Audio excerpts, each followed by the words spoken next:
Hello, welcome back to another news video. In this news video, we're going to be diving into the news for this week, so let's start. And starting out with the first topic of the video, and it is with Fly Dubai and their Boeing problems, as they are very angry at the company. And Fly Dubai have recently announced their frustration with Boeing in terms of their delivery delays. And this is not good for a company that pretty much is an all-Boeing fleet and plans to be an all-Boeing fleet. And it even plans to submit its future to Boeing, as it's like they've ordered more 737 Maxes and the 787 at last year's Dubai Air Show. But like a lot of other airlines that either are all Boeing or have Boeing aircraft on order, they're facing the delivery delays. But unlike other companies, they are publicly announcing their frustration with Boeing. But at this year's Farnborough Air Show, they did publicly in a press release announce their frustration with Boeing. And the company said that Boeing's latest delivery delays is affecting their ability to get new aircraft and expand their route network. So this is having to bring Fly Dubai to rethink its strategies. And moving on to the next topic of the video, this being with Virgin Atlantic. And if you remember to last week's Farnborough Air Show, they ordered additional A330neo aircraft.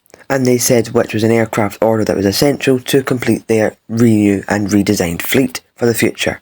But they did take the opportunity to announce what their future fleet and deliveries will look like, as well as some retirement of aircraft. But in recent months, they have been circulating about the future of their 787-9 fleet, which was the first aircraft that joined the fleet to renew their fleet, and is the second oldest aircraft in the Virgin fleet behind the A330-300s. But Virgin Atlantic have announced that they have extended the lease of 7 of their 787-9s, but this does mean that there will still be 787s flying on the network. But as well, the airline has gone to announce that the 17 aircraft they have will, by the first quarter of 2028, drop down to 14 planes. But as for the A330-900neo, they are saying that it will become a very important aircraft in the future fleet. And after the order they placed at last week's Farnborough Air Show, which these aircraft will be delivered from 2027 onward. But they do say by 2028, and after the removal of 787s from the fleet, they say that all 19 aircraft will be in the fleet. But as the new generation comes in, the old generation will be going out, as 10 of the A330-300s will slowly be started to saying goodbye, with the retirement starting from September this year onwards.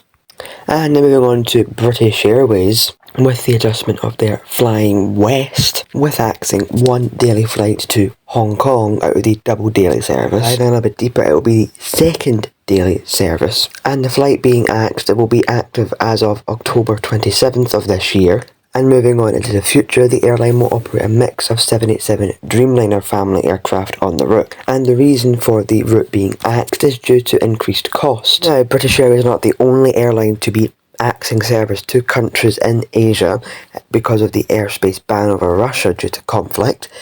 Like airlines such as Finnair have been really struggling with the problem, having to almost maybe add 4 or 5 hours onto the existing flight time. And when you're operating another daily service and when the flight's longer, that means it requires more fuel. But then if the aircraft is running not to max capacity, then that will probably not bring in the company a lot of money, so that's understandable to why they have axed their second daily service. But British Airways has said that the route going forward from this year into next year, and maybe even the previous year, will remain on a single daily service. And then moving on to the next topic, and it being with Boeing.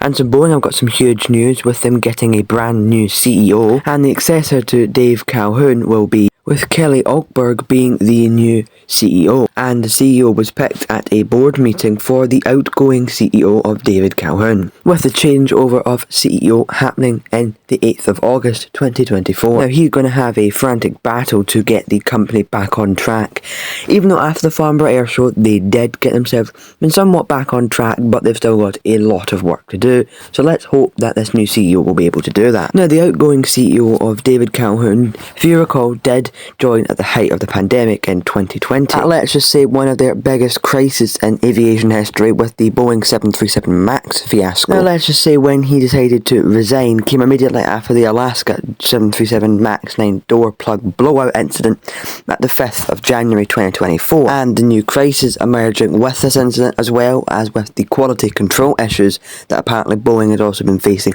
when whistleblowers spoke out about it. So let's just hope the new CEO can turn things around for Boeing.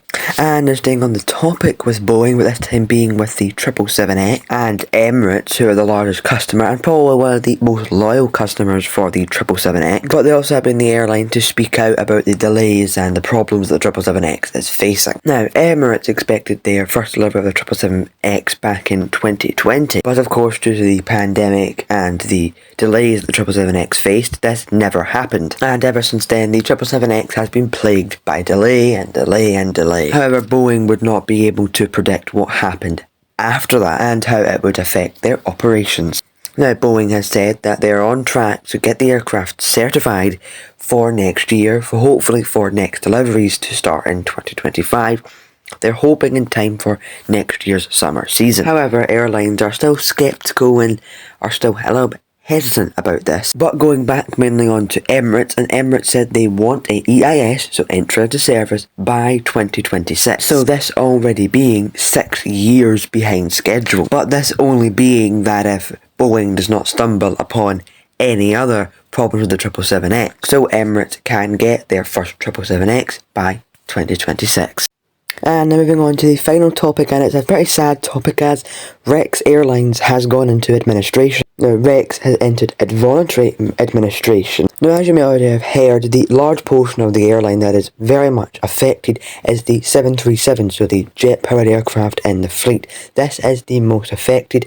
The Saab 340s are not affected. These flights will continue to run as normal. Now, with the administrators now being put in place, it's saying that up to 610 workers will be affected by this administration, and this will also come in as they radically remove the 737-800s that are in the fleet. So it really is going back to when they first started. Literally all they were doing was operating commuter flights. Now, Rex and Virgin Australia were in talks about potentially buying 3 aircraft, and which they have, and these 3 aircraft destined for now for Virgin Australia will help them expand their fleet and to serve where Rex did serve with their 737s. Now, this is sad news coming out, of course, of Australia. This comes as the second airline to fold, shall we say, after Bonza did earlier in the year. So this does conclude the news recap for this week. I hope you did enjoy, and I'll see you on the next one. Bye.